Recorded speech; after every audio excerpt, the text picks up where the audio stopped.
Y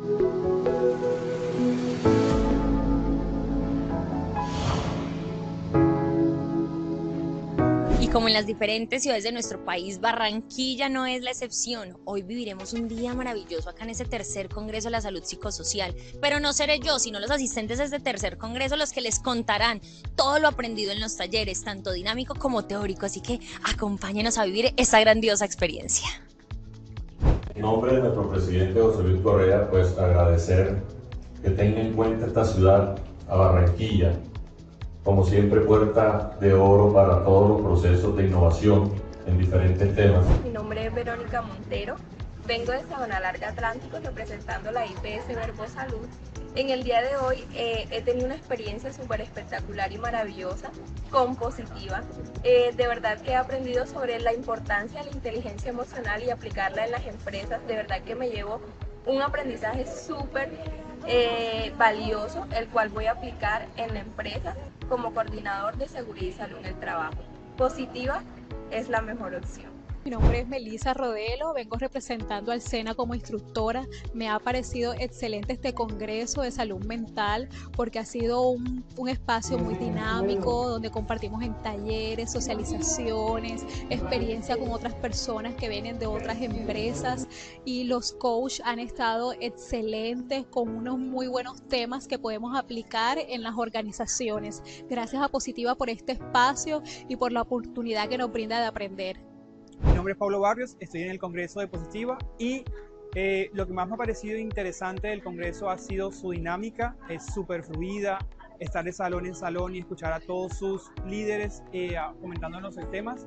Particularmente me llamó mucho la atención el tema de liderazgo en humanismo y bioética, porque creo que eso es lo que hace falta mucho en las organizaciones, trabajar en el humanismo, en la parte humana de los trabajadores, es lo más importante ahorita mismo. Muchas gracias, Positiva.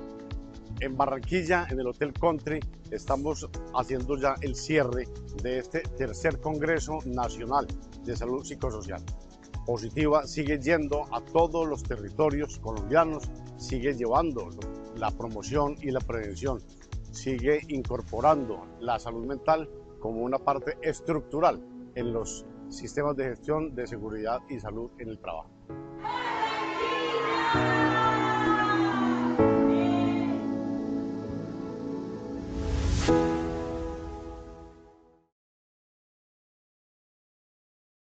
Muy buenos días a todos nuestros participantes. Desde Positiva Compañía de Seguros y Positiva Educa les extendemos un respetuoso saludo. Mi nombre es Juan Sánchez y tendré el honor de guiarlos durante esta acción educativa de la Comunidad Nacional de Conocimiento en Elementos de Protección Personal. Hoy con nuestra sesión número 7, condiciones para una efectiva protección respiratoria. Les invitamos amablemente a mantenerse atentos y participar activamente en el evento virtual. Pueden utilizar el chat de preguntas para plantear cualquier duda o inquietud que pueda surgir. Recordamos que durante el desarrollo de la sesión o al cierre, dedicaremos un espacio para responder a las preguntas formuladas. Es un verdadero placer para mí darle la bienvenida a nuestro experto líder de esta comunidad, el ingeniero Julio Ricardo Patarroyo Montejo. Él es ingeniero industrial especializado en gerencia de mercados y gerencia de salud ocupacional, docente universitario en posgrados de seguridad y salud en el trabajo, entrenador de entrenadores en estándares de seguridad y salud en el trabajo. Ingeniero Julio, muy buenos días, es un gusto contar nuevamente con su valiosa presencia y participación. Bienvenido. Muchas gracias, Juan. Bienvenidos todos a nuestra acción educativa de hoy en esta comunidad de elementos de protección personal. Hoy vamos a tocar un tema muy interesante en esta séptima estación de la Ruta del Conocimiento 2025. La penúltima estación, ya con el ocaso del año también está llegando el ocaso de esta Ruta del Conocimiento que esperamos que haya sido y que esté siendo bastante beneficiosa para ustedes. El tema: condiciones para una efectiva protección respiratoria.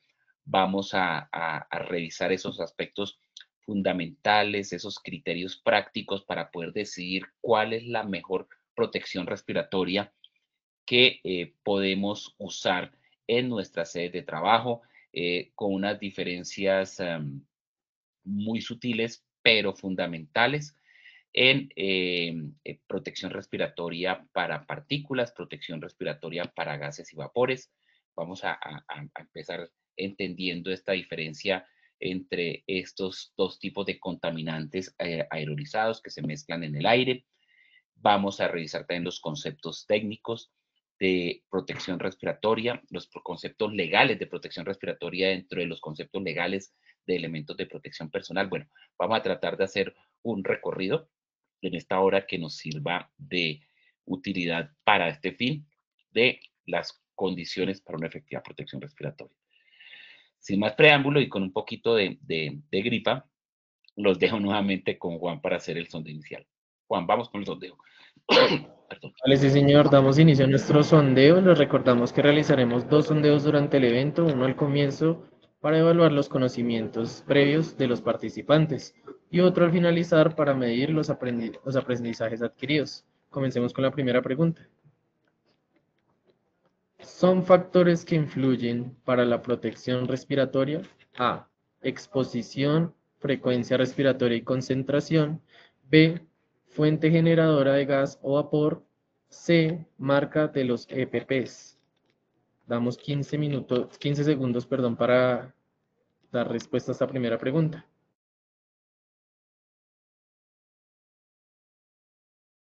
Estos son los resultados de nuestra primera pregunta.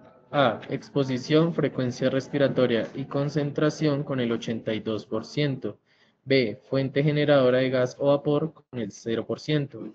C. Marca de los EPPs con el 18%. Damos paso a la siguiente pregunta.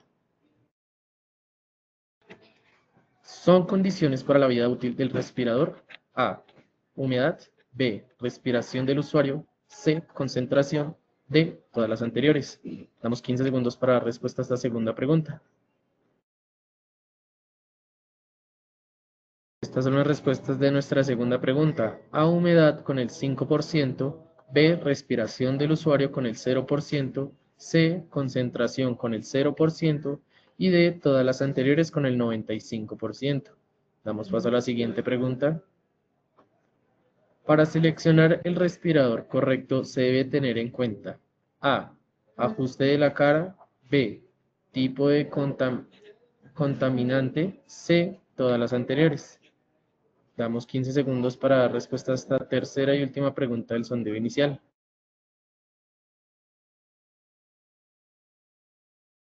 Estos son los resultados de nuestra tercera pregunta. A. Ajuste a la cara con el 0%. B. Tipo de contaminante con el 12%. C. Todas las anteriores con el 88%. Ingeniero Julio, damos paso a tu intervención.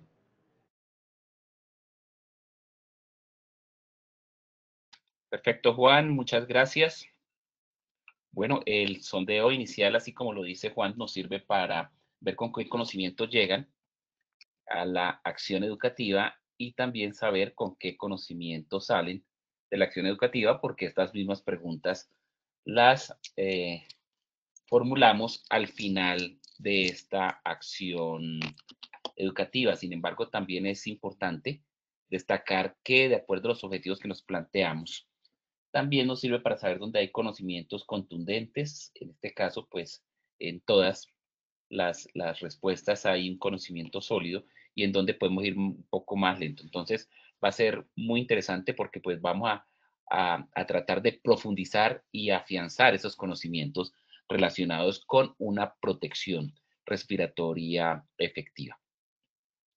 Por lo tanto, los objetivos que nos planteamos para la acción educativa de hoy es inicialmente comunicar las generalidades y requerimientos para una efectiva protección respiratoria. Segundo, establecer las generalidades de la protección respiratoria. Y tercero, repasar esos aspectos técnicos y legales de la protección respiratoria. Entonces, a través de este recorrido, hablando de las generalidades y requerimientos para la efectiva protección respiratoria, saber qué se necesita para la protección respiratoria y esos aspectos técnicos y legales, pues seguramente ese conocimiento va a quedar totalmente afianzado. Empecemos con ese soporte legal, con esos aspectos legales que me indican la necesidad de usar protección respiratoria. Empecemos, digamos, desde lo más reciente hasta lo más antiguo. Lo más reciente, que es un decreto, el decreto 1072 del 2015.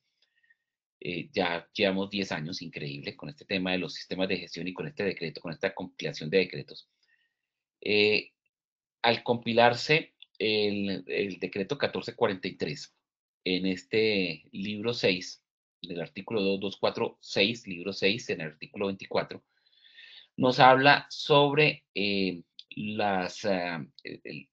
artículo 24 nos habla sobre los controles en las situaciones y condiciones que pueden generar un accidente o una lesión o una enfermedad al trabajador. Y el numeral 5 de ese artículo 24, dentro de esa jerarquía de los controles, nos habla de los equipos y elementos de protección personal. Y nos dice que son medidas basadas en el uso de dispositivos, accesorios y vestimentas por parte de los trabajadores con el fin de protegerlo contra posibles daños a la salud o a su integridad física derivados de la exposición a peligros en su lugar de trabajo. Disculpen, voy a estar haciendo pausas y tomando agua porque, como les digo, estoy saliendo de un proceso gripal y la voz ha sido un poquito afectada. Aspectos importantes que dan claridad. Los elementos de protección deben usarse de manera complementaria. No son un elemento que es usarse como un recurso único, sino complementaria a las demás medidas de control y nunca de manera aislada. Es decir, que siempre que pensemos en el uso de un elemento de protección respiratoria como elemento de protección personal, pues debe ser producto de una acción complementaria a otras medidas de control. ¿Qué medidas de control pueden ser? En este caso específico, un programa administrativo para elemento de protección respiratoria donde se determine la necesidad, el requerimiento, el tipo de contaminante, la frecuencia para la reposición, la disposición final, a quién se le compra, la necesidad de un inventario, el seguimiento de su efectividad, etcétera. Entonces, eso es parte de un programa administrativo, como también de los otros controles como la eliminación de la condición de riesgo del el gas o el vapor o la partícula que está siendo emanada allí, o controles de sustitución de estos elementos o controles de ingeniería para una extracción localizada, etcétera. Es decir, una serie de controles que se pueden aplicar, pero no solamente de manera aislada.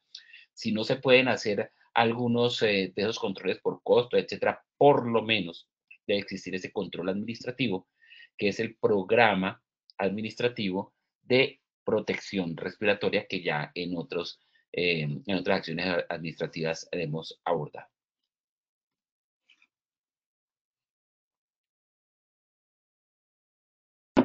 El 1072 también nos dice que el empleador debe suministrar los equipos y elementos de protección personal, obviamente incluyendo protección respiratoria, sin ningún costo para el trabajador y desarrollar las acciones necesarias que sean para que sean utilizados por el trabajador. Aquí cuando dice y que se desarrollen las acciones necesarias para que sean utilizadas por los trabajadores, pues tiene que ver con ese programa administrativo, poder garantizar capacitación, formación, intervención del trabajador en la selección del elemento, etcétera, para poder garantizar que el trabajador lo va a usar de una manera consistente durante toda su jornada laboral. Igualmente para el mantenimiento y reemplazo de los mismos. Fíjense que estamos mencionando precisamente esas acciones que deben ser contempladas dentro de un programa administrativo. Perdón, dentro de un programa administrativo, igual que el recambio y la vida útil, todos estos elementos de un programa administrativo de protección personal.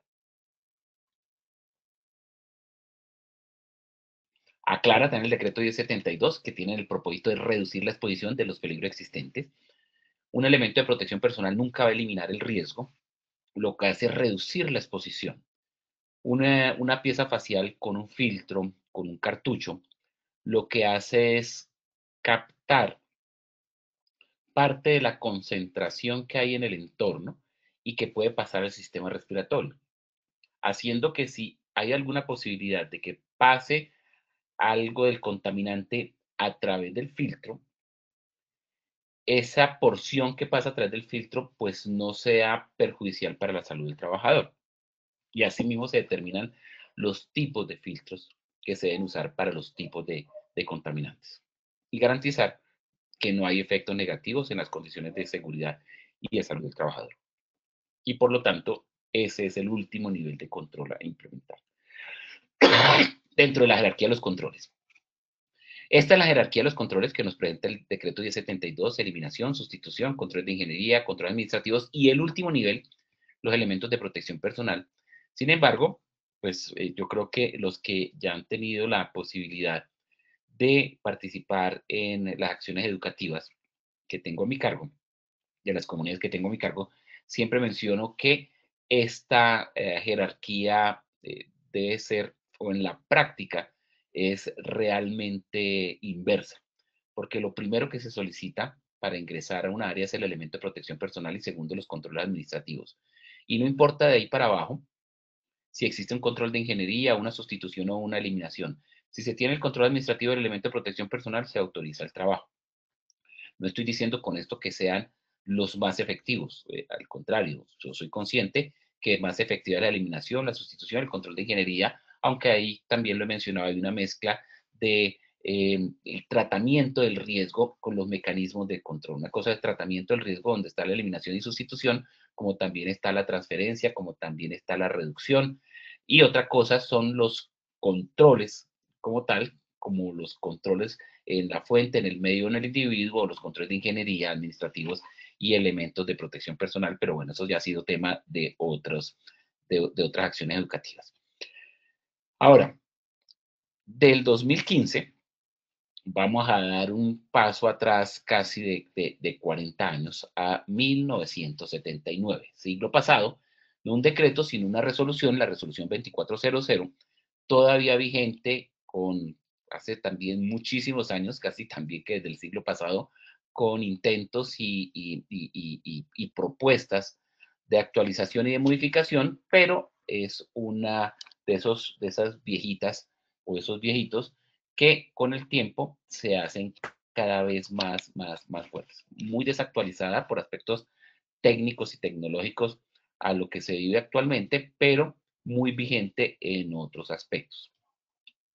Uno de los aspectos que tiene esa dualidad vigente para algunos puntos, pero muy desactualizada para otros, es precisamente los artículos del 176 al 185, donde habla sobre protección respiratoria.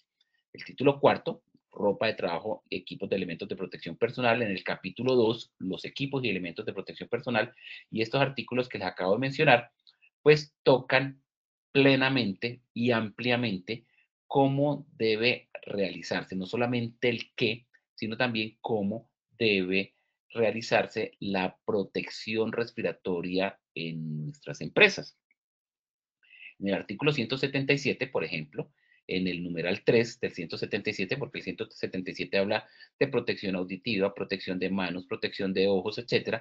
En el numeral 3 habla específicamente de protección respiratoria. Y habla de máscaras respiratorias cuando por la naturaleza de la industria de trabajo no sea posible conseguir una eliminación satisfactoria. Fíjense, lo de la jerarquía de los controles no es nuevo.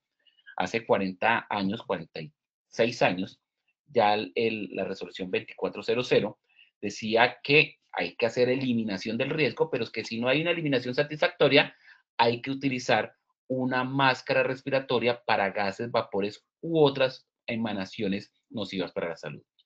Dice también que hay que utilizar mascarillas respiratorias en comunicación con una fuente exterior de aire puro o con recipientes de oxígeno.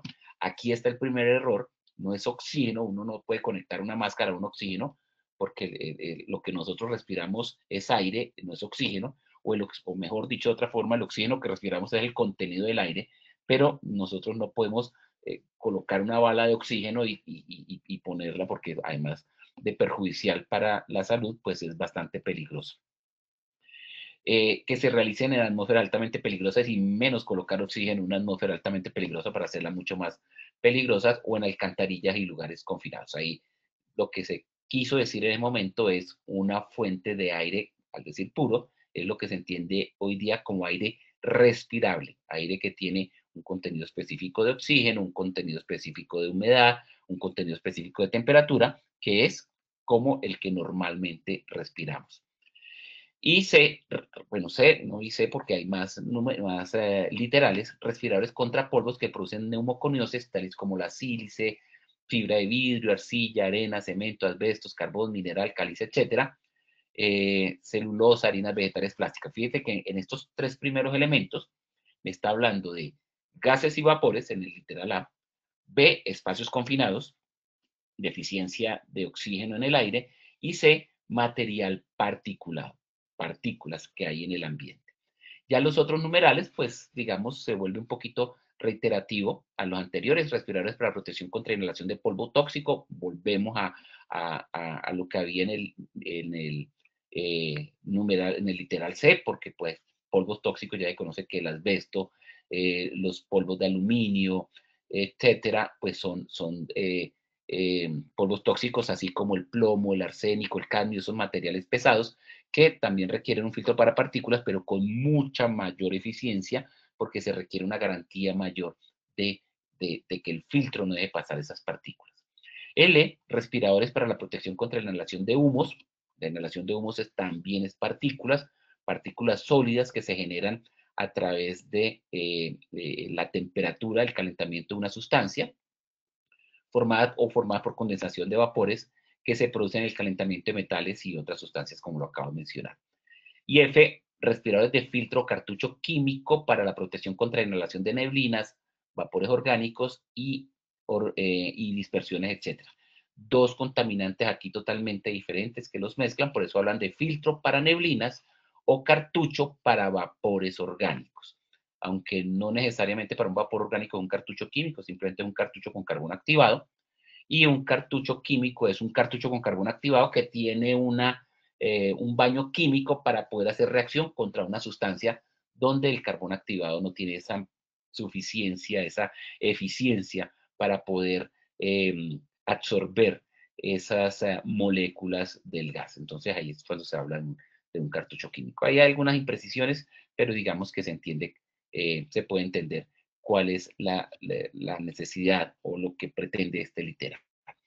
También máscaras para la protección contra inhalación de gases ácidos. Aquí es donde estas máscaras, una máscara no es que haga la protección contra la inhalación de gases ácidos, en realidad lo que hace esa protección es el filtro que se adecue o que se acople a la máscara. Ahí sí se requiere una máscara con un cartucho químico. Vuelvo a mencionar los vapores orgánicos, clorados, fosforados, etcétera, o neblinas o vapores de pesticidas, y aquí hay una mezcla porque para los vapores de pesticidas, pues además del vapor también se generan neblinas y ahí se necesita un filtro para partículas. Ahí vamos a ir explicando poco a poco estos conceptos. También máscaras para manguera con suministro de aire, como lo mencionó en ese literal B, en aquellos espacios donde no hay oxígeno en el aire, como la alcantarilla, etcétera, entonces donde se pueda presentar asfixia o envenenamiento, pues aquí lo reitera, que se requiere esa protección respiratoria, o máscaras o capuchones con visera o ventana de vidrio grueso con manguera para suministrar aire a los que laboran trabajadores que laboran con chorros abrasivos, como se conoce el sandblasting o la limpieza a presión de chorro de arena o chorro a presión de arena. Hasta aquí lo que dice la 2400 en el artículo 77, sin embargo, ahora más adelante, en los demás artículos, retoma nuevamente la protección respiratoria específica, porque en el artículo 78 habla de generalidades para los elementos de protección personal, pero que por ser generalidades para los elementos de protección personal, hay que considerar lo que requiere ese elemento de protección respiratoria como los demás elementos de protección respiratoria. No hay una norma hasta ahora que nos diga el elemento de protección respiratoria debe ser certificado o debe tener un proceso de homologación o un proceso de reconocimiento, de normalización, o estar identificado con una marca, o debe tener una certificación de primera parte, segunda parte o tercera parte. No hay nada al respecto. Sin embargo, vea lo que nos dice el artículo 78 de la resolución 2400 del 79, vigente hace 46 años. Primero, que debe ofrecer protección adecuada. Entonces, uno como técnico debe mirar ¿Cómo cumple este aspecto legal? ¿Cómo puedo garantizar la protección adecuada? Le hace protección adecuada es que garantice la protección, que garantice que hay una protección, si es para un gas o para un vapor, contra ese gas y ese vapor, si es para una partícula, contra esa partícula, si es contra una deficiencia de oxígeno, contra esa deficiencia de oxígeno. Debe ser confortable al uso, entonces ahí funciona mucho el involucrar a través de ese programa administrativo a un trabajador en la selección del elemento de protección y que escoja el elemento que va a usar consistentemente durante toda su jornada laboral, adaptarse cómodamente al rostro, a la cara del trabajador. Cómodamente es que no sea muy voluminoso, que no le obstaculice la vista, que no sea muy pesado, que no sea muy apretado, que no lo irrite, que no le irrite la cara. Eso es adaptarse cómodamente. Ofrecer garantía de durabilidad, bueno, pues que no sean descartables, desechables, que hice una inversión y tengo que botarlo porque se me deshizo con el sudor o se me deshizo en presencia de los otros contaminantes que habían allí.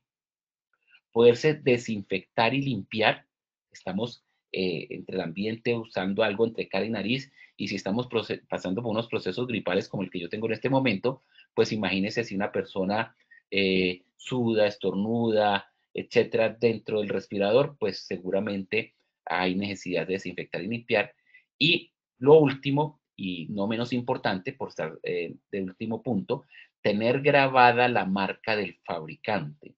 Yo los invito a que ustedes revisen la protección respiratoria que están usando actualmente, ya sea esas piezas faciales, esas máscaras, esos tapabocas que se popularizaron tanto en época de pandemia como protección respiratoria, y los invito a que revisen si tienen la marca del fabricante grabada. No importa quién sea el fabricante, pero que tenga la marca grabada del fabricante, porque si no tienen esos parámetros, por uno solo que incumplan como tener la marca grabada del fabricante, van a tener una situación que en caso de una reclamación del trabajador porque se enfermó, porque nunca le dieron el elemento de protección personal, y usted como empresa dice, sí señor, ve, aquí tengo los registros, aquí tengo la capacitación, le entregamos el elemento de protección, teníamos un programa donde todos los días o cada 3 días o cada 8 días o cada mes le cambiamos el elemento de protección personal, le van a decir, muestra a ver qué marca, no importa la marca porque es que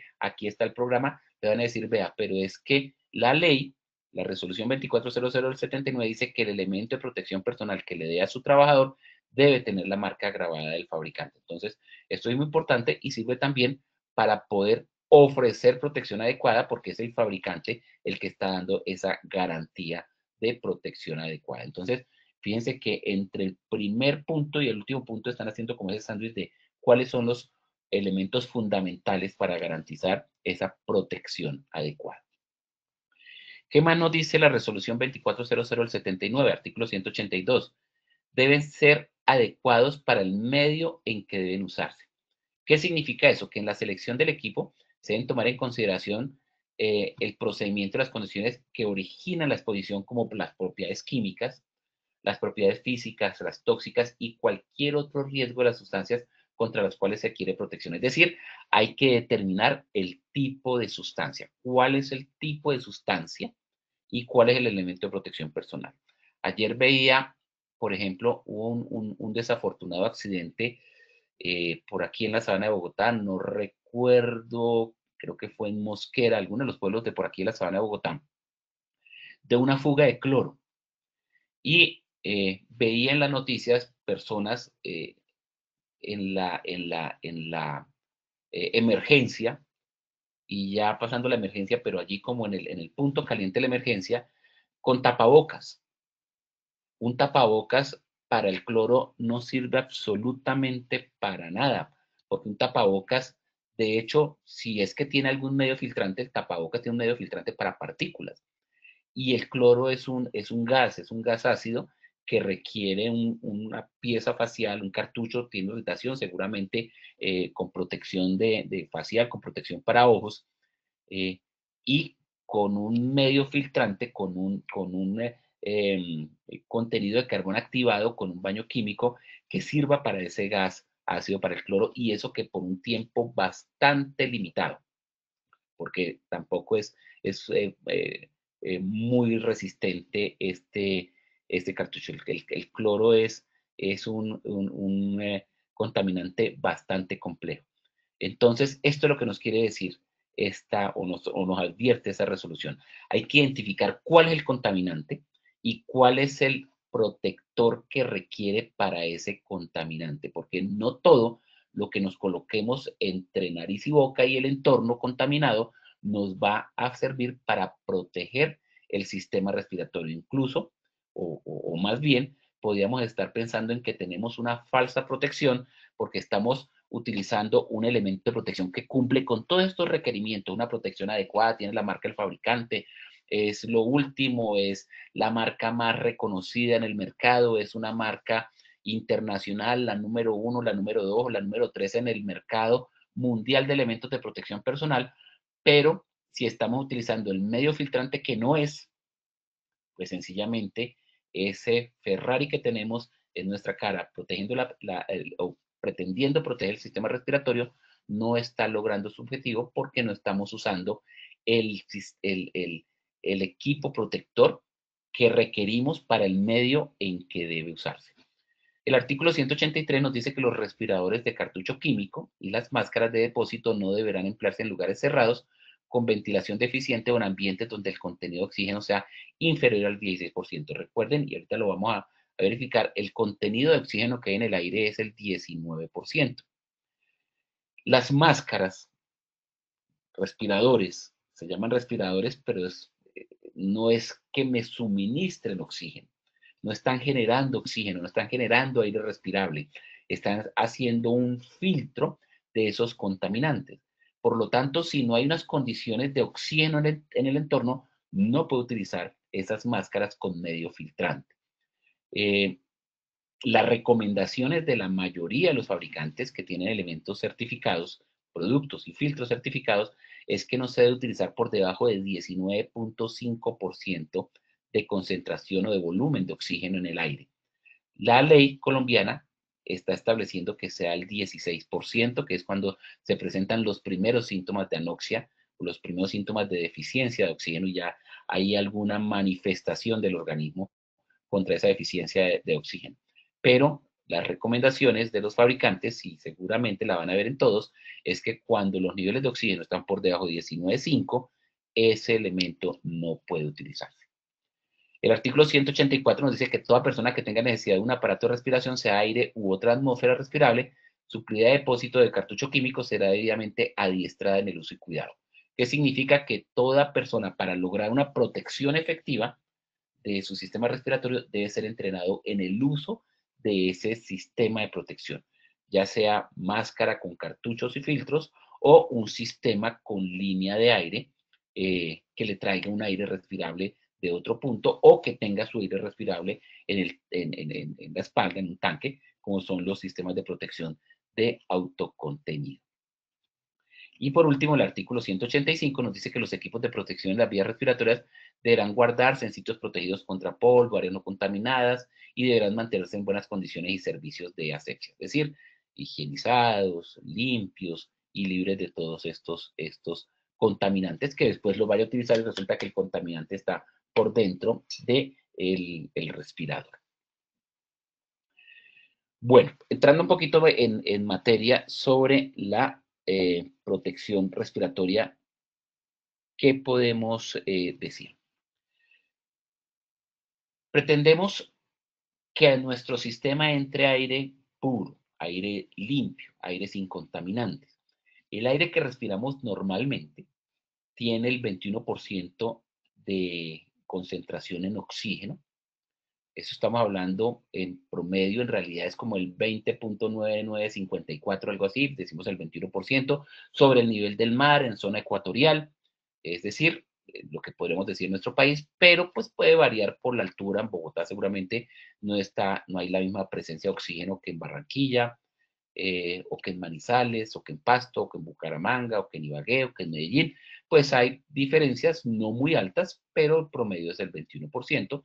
Nitrógeno, que es el gas que sirve para mantener el sistema respiratorio, los alvéolos dispuestos para que el oxígeno haga su paso e intercambio gaseoso a la sangre, pues es el 78% y otros gases el 1%. Pero con este aire que respiramos se mezclan contaminantes desde el polvo común de la calle, el sílice, hasta a nivel industrial, pues dependiendo del proceso industrial, lo que se procese, pues gases, vapores, partículas, humos, neblinas, etc. Cada uno con una connotación totalmente diferente y por tener unas características físico-químicas también diferentes, pues requieren tipos de respiradores diferentes. Pueden existir esos contaminantes que son moléculas como los gases o vapores.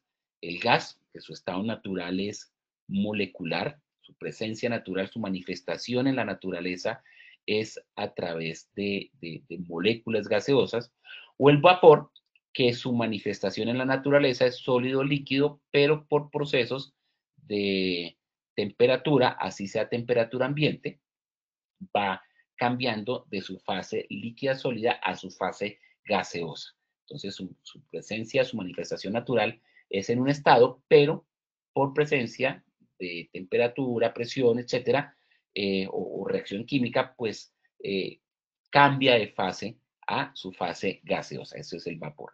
O las partículas, que siempre van a ser partículas, que es un sólido o un líquido que se parte, se muele, se tritura por acción mecánica, por acción física de presión, en el caso de las partículas por acción térmica, como en el caso de los humos, y esa sustancia, pues, se va convirtiendo en partículas más pequeñas, más pequeñas, más pequeñas, hasta que llegan a un tamaño que se mezclan con el aire. Esa fuerza que hacen las corrientes de aire son superiores a la gravedad debido a la masa que tiene la partícula, se aerolizan, se mantienen suspendidas en el aire y tienen la posibilidad de entrar al sistema respiratorio.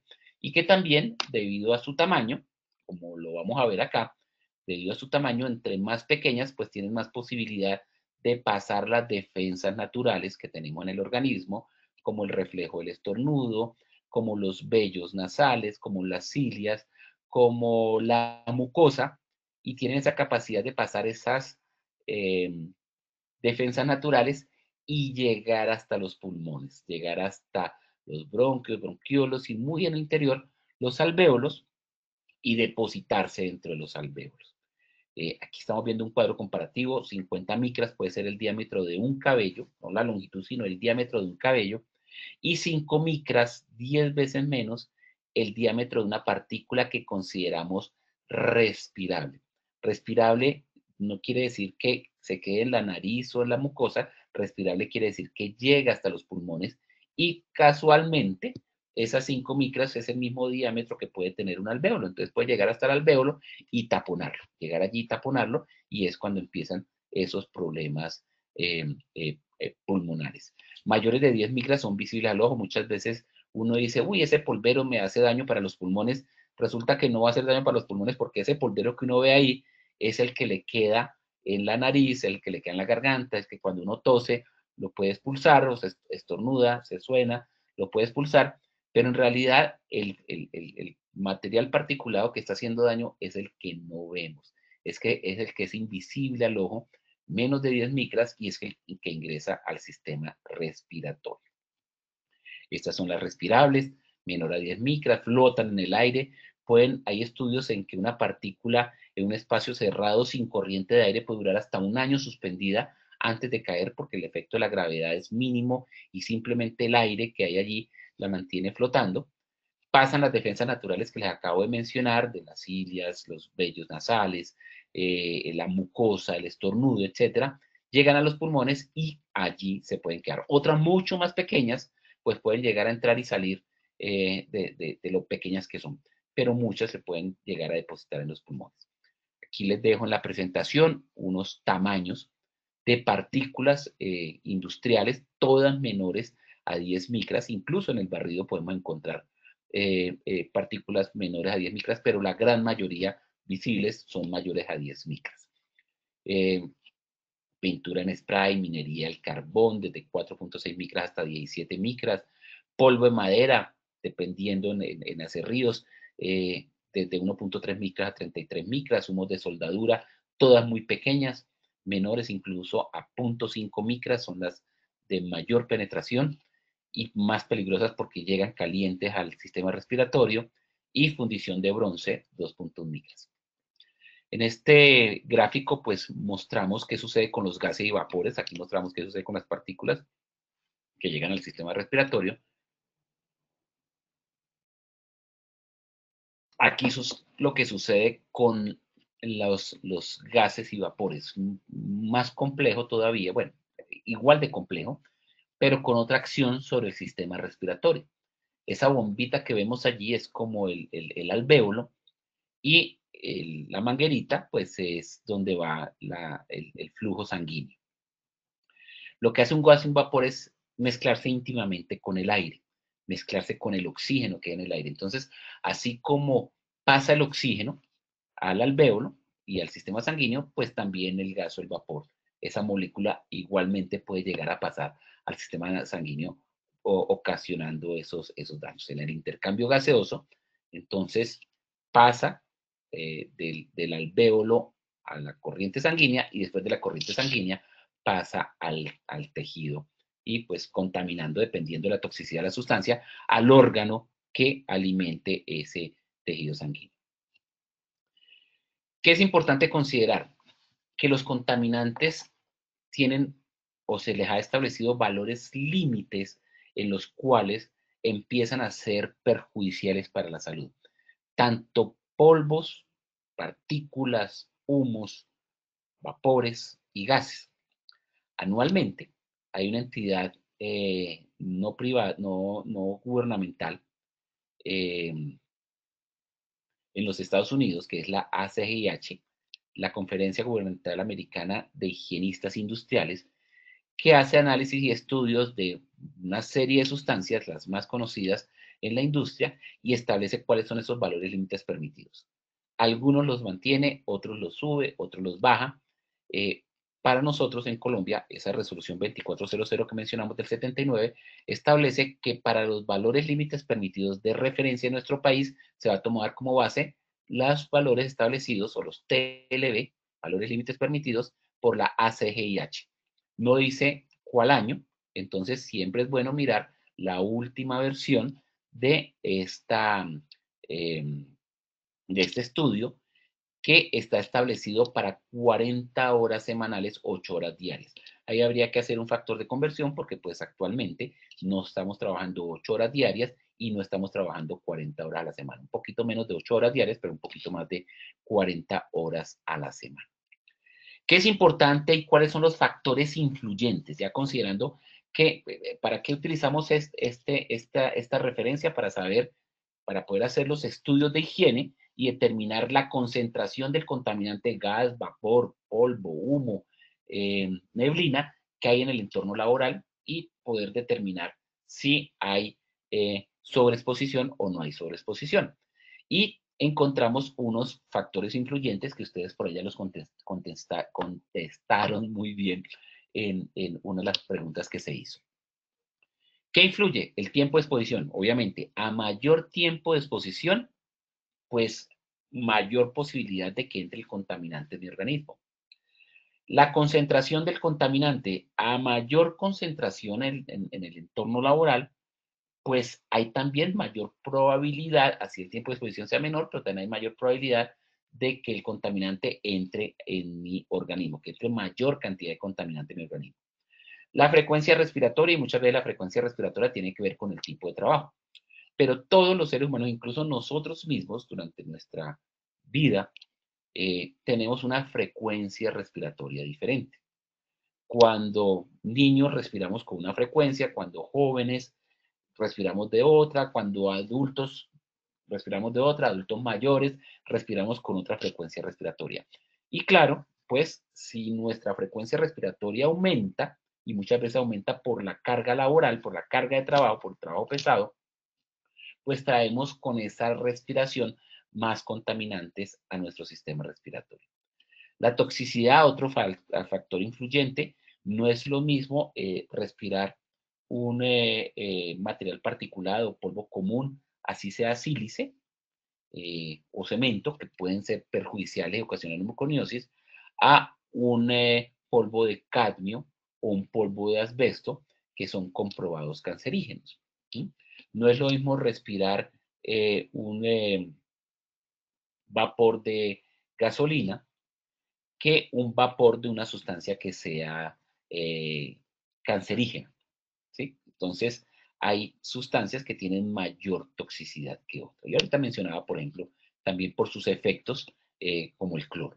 Y la sensibilidad individual es esa particularidad que tenemos los seres humanos de reaccionar a determinados contaminantes o no. ¿Cómo puedo seleccionar el respirador correcto? ¿Cuáles son esos tips? ¿Cuáles son esas claves, esos tips para el respirador correcto? Primero, determinar cuál es el tipo de contaminante. Tipo de contaminante, gas, vapor, partícula, qué tipo de gas es, qué tipo de vapor es, qué tipo de partícula es. Saber la concentración en el aire. La concentración en el aire me va a determinar qué tipo de pieza facial, ahorita lo vamos a ver, debo utilizar. Los efectos del contaminante en el trabajador para saber si tiene señales de advertencia cuando pase algún contaminante. El nivel de oxígeno, porque el nivel de oxígeno, recuerden que las piezas faciales con filtros no generan oxígeno. Si hay bajo nivel de oxígeno, pues se necesita una línea con suministro de aire o un autocontenido. La aceptación del trabajador, la comodidad, el confort, que el trabajador esté dispuesto a utilizarlo confortablemente, consistentemente durante toda la jornada de trabajo. El ajuste a la cara, de la pieza facial a la cara, para poder garantizar que el aire que se está respirando pase a través de los filtros y no se fugue por alguno de esos puntos donde debería haber ajuste. Que haya una certificación no es una recomendación legal, es una recomendación técnica, porque a través de una certificación se garantiza que el elemento de protección ha pasado las pruebas y realmente el filtro, el material filtrante, filtra ese contaminante al cual va a estar expuesto.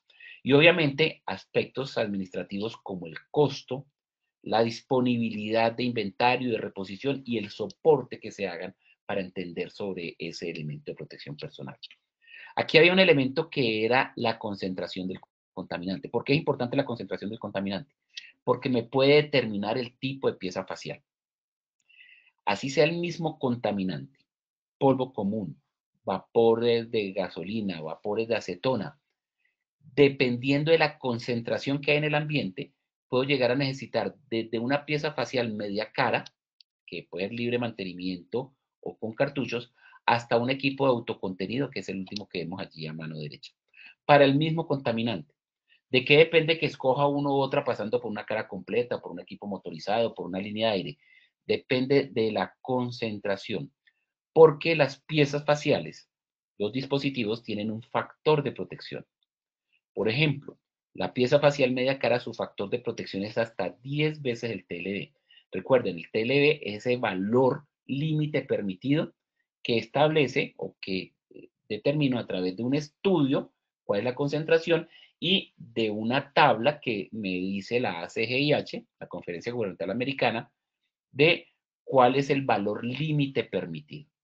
Entonces, esa concentración que hay en el ambiente, si llega hasta 10 veces el TLV, puede utilizar media cara. Pero si supera las 10 veces el TLV, hasta 100 veces tendría que usar cara completa con los mismos cartuchos o filtros, o un respirador purificador de aire motorizado con el mismo filtro, pero ya motorizado, que me da hasta 1000 veces el TLV, o una línea de aire que me puede dar hasta 1000 veces también el TLV, o un equipo de autocontenido que me da hasta 10.000 veces el TLV. Y si no conozco la concentración, tengo que usar un equipo de autocontenido. Por eso es que en las situaciones de emergencia, como los que vimos ayer con el cloro, o en las situaciones de emergencia como incendios, vemos a los bomberos con el equipo autocontenido, porque no hay tiempo de ponerse a medir qué tanta concentración hay en el ambiente, y cuando desconocemos la concentración es necesario utilizar la mayor protección, que en este caso es un equipo de autocontenido. Pasos entonces específicos para seleccionar el respirador. para determinar cuál es mi protección efectiva. Primero, identificar el contaminante atmosférico. ¿Qué tengo en el entorno? ¿Hay material particulado? ¿Hay un gas o hay un vapor? Si hay un gas o un vapor, saber si es un vapor orgánico, si es un gas ácido como el cloro, si es un vapor orgánico y un gas ácido simultáneamente, si es amoníaco o metilaminas o si es formaldehído. ¿Por qué es importante determinarlo? Porque cada uno de estos tipos de contaminantes, que son los más frecuentes en la industria, tienen un tipo de cartucho diferente. Y aquí con el color que les pongo es con los que se identifica por norma técnica ese tipo de contaminante. Todos estos cartuchos tienen lo mismo en su interior, que es carbón activado. Similar como a ese carboncito que se utiliza cuando las neveras empiezan a colocar mal olor y uno le pregunta a sus padres, venga, es que la nevera está como cogiendo mal olor, que no, ponga, venden unos huevitos con carbón activado en su interior o colóquele una piedrita de carbón, etcétera. Ese carbón activado es porque tiene propiedades, el carbón tiene una propiedad de absorber los vapores orgánicos, el primer elemento. Es muy compatible con los vapores orgánicos. Pero para otras sustancias no es tan eficiente. ¿Qué se requiere? Hacerle un baño químico al carbón.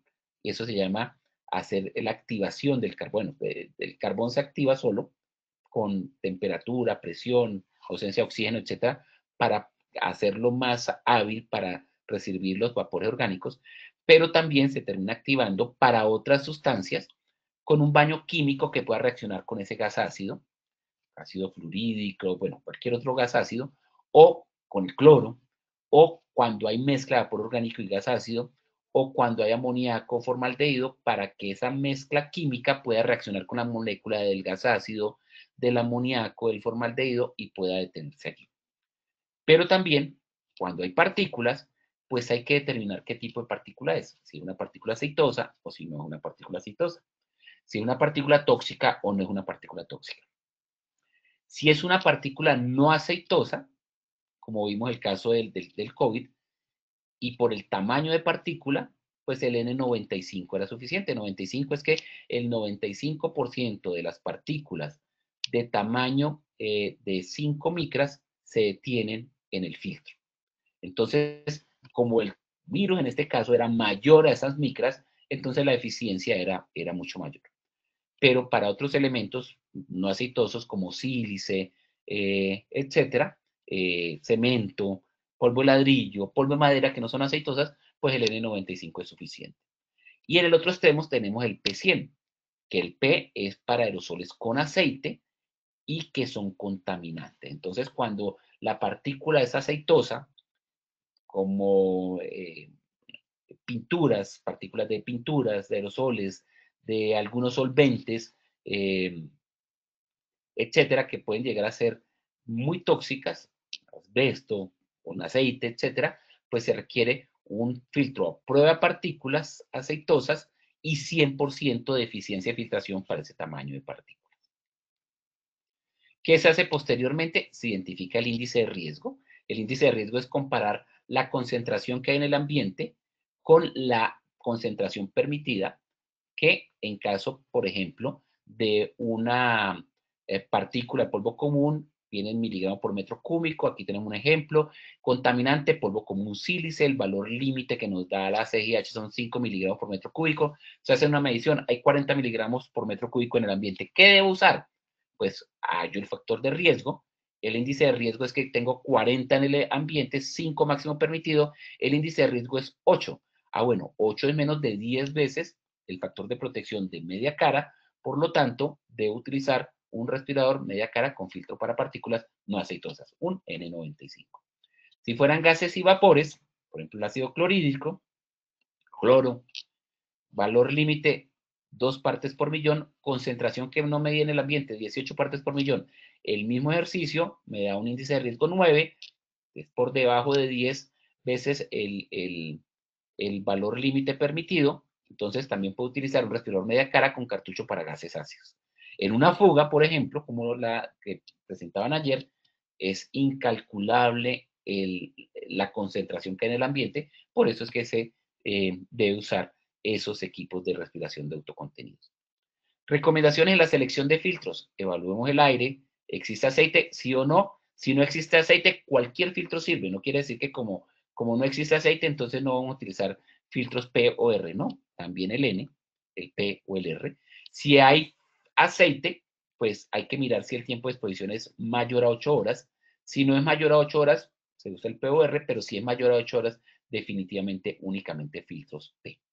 Y en el caso de gases y vapores, hay que identificar los contaminantes. Si la concentración es conocida, hay que mirar si la concentración está por debajo de 19.5 de aire. Si no es conocida, de una vez, una línea purificadora de aire, un autocontenido.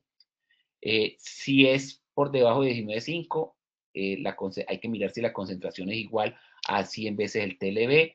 Y si esto es positivo, pues volver a utilizar autocontenido. Pero si no, hay que mirar si la concentración está por debajo de 100 veces el TLB, utilizar el filtro correspondiente a este valor. Sí, hay que mirar si es 25 veces, va uno mirando la concentración para determinar qué tipo de pieza facial, para finalmente determinar si puede utilizar un respirador media cara completa o un autocontenido. NIOSH, que es el Instituto de Seguridad y Salud en el Trabajo de los Estados Unidos, que determina pruebas para respiradores y recomendaciones para la protección respiratoria, nos da una guía de uso muy simple. Nos dice, se puede usar cualquier filtro contra partículas sin considerar el tamaño del aerosol, porque los filtros que están certificados nos dan la garantía de protección contra las partículas más pequeñas que hay en la industria. Simplemente nos dice que considere la presencia de aceite para ver si se utiliza un N o un R o un P, y considerar el factor de protección asignado para ver si la pieza facial que necesito es media cara, cara completa o un equipo autocontenido. Los filtros, ya para ir cerrando, ya un par de diapositivas, pasamos a las preguntas. Juan, discúlpame, me estoy demorando un poquito más. No se deben usar en atmósferas por debajo de 19.5% de oxígeno. No usar en atmósferas que son inmediatamente peligrosas para la vida y salud, es decir, que una concentración es tal que puede ocasionar efectos letales al trabajador si hay una exposición muy corta de tiempo, y se deben seguir las instrucciones del fabricante para el recambio y la reposición de materiales filtrantes. Importante, eficiencia del filtro cartucho, que sea de fácil utilización y que permita la comunicación del trabajador. Y por último, la vida útil siempre va a estar, como decimos en la pregunta, por la naturaleza del contaminante. Dependiendo de las características del contaminante, puede hacer que el filtro se sature más rápidamente. Por la concentración del contaminante en el ambiente, mayor concentración, la vida útil va a ser menor. Por el flujo respiratorio y por la humedad, porque esas partículas de humedad entran a competir por el espacio que hay disponible dentro del material filtrante con el contaminante. Bueno, ahí está la bibliografía empleada. Seguramente vamos a colocar mucha más bibliografía para este campo, y voy a revisar si hay preguntas. Por lo pronto los dejo con Juan para el sondeo final. Juan, vamos con el sondeo, por favor. Vale, sí, señor. Ahora realizaremos el sondeo final para identificar los conocimientos adquiridos a lo largo de esta sesión. Sus respuestas nos ayudarán a evaluar el impacto de esta acción educativa. Por favor, participen respondiendo a las siguientes preguntas que aparecerán en sus pantallas. Primera pregunta. ¿Son factores que influyen para la protección respiratoria? A. Exposición, frecuencia respiratoria y concentración. B. Fuente generadora de gas o vapor. C. Marcas de los EPPs. Tenemos 15 segundos para dar respuesta a esta primera pregunta. Estas son las respuestas de nuestra primera pregunta. A. Exposición, frecuencia respiratoria y concentración con el 78%. B. Fuente generadora de gas o vapor con el 3%. C. Marca de los EPPs con el 19%. ¿Cómo nos fue con esa primera pregunta, doctor? Ingeniero Julio, su Ingeniero, tiene micrófono. el micrófono apagado. Discúlpame. La respuesta correcta es la A, con el 78%. Me llama la atención que muchos confían en la marca de los elementos de protección personal. Sí, digamos que eso influye en la selección del elemento de protección seguramente, pero no en la protección respiratoria. Realmente lo que influye para la protección respiratoria es la exposición, la frecuencia y la concentración. Vale, ingeniero, vamos entonces con la segunda pregunta. Son condiciones para la vida útil del respirador: A, humedad; B, respiración del usuario; C, concentración; D, todas las anteriores. Abrimos el espacio, tenemos 15 segundos para dar respuesta a esta segunda pregunta. Vale, estas son las respuestas de nuestra segunda pregunta. A, humedad con el 3%, B, respiración del usuario con el 0%, C, concentración con el 0% y D, todas las anteriores con el 97%. ¿Cómo nos fue con esta segunda pregunta? Correcto, concentración con el 97%. Muy bien todos. Vale, sí señor, entonces continuamos con la tercera pregunta. Para seleccionar el respirador correcto, se debe tener en cuenta: A, ajuste a la cara; B, tipo de contaminante; C, todas las anteriores. Abrimos el espacio y damos 15 segundos para dar respuesta a esta tercera y última pregunta del sondeo final. Estas son las respuestas de nuestra tercera pregunta. A, ajuste a la cara con el 3%, B, tipo de contaminante con el 13%, C, todas las anteriores con el 84%. ¿Cómo nos fue con esta tercera y última pregunta, ingeniero? Igual muy bien, la respuesta correcta es la C, todas las anteriores. Ajusta la cara y tipo de contaminante es importante a tener en cuenta para la selección de respirador.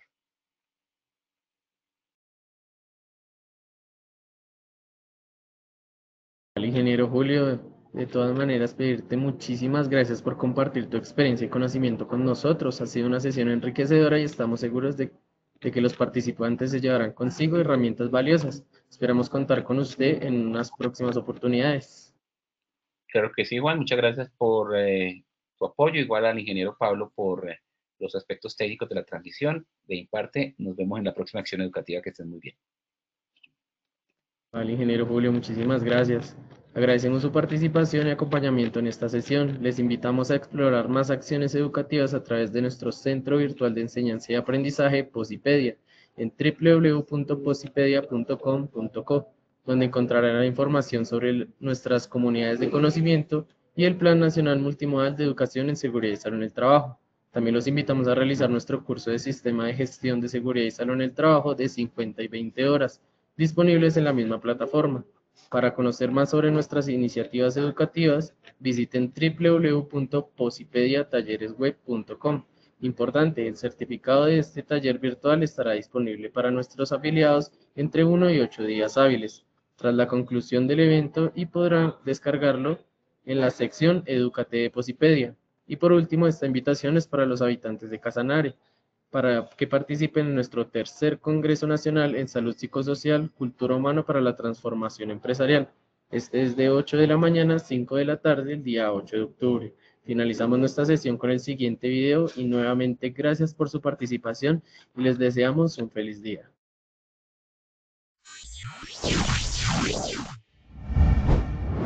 Bienvenidos al Hub de Innovación en Educación Inmersiva. Un espacio diseñado para transformar el aprendizaje, conectando tecnología, emoción y experiencia real. Nuestras zonas de experiencia cuentan con un entorno donde el conocimiento se convierte en acción para proteger lo más valioso, la vida. Un viaje sensorial e inmersivo que promueve el bienestar emocional y el autoconocimiento. Una metodología lúdica e innovadora para resolver problemas, construir ideas y fortalecer el trabajo en equipo. Agradezco a Positiva por la invitación que me hacen aquí, sus instalaciones de Bogotá, porque los simuladores que tienen en realidad virtual lo ayudan a uno a concientizarse, sobre todo yo que trabajo en obra. Este gran espacio está dirigido a nuestras empresas afiliadas y sus colaboradores, así que puedes entrar a este QR y conocer más. En el Hub, aprender es vivir, sentir y construir el futuro. Bienvenidos a una nueva forma de aprender.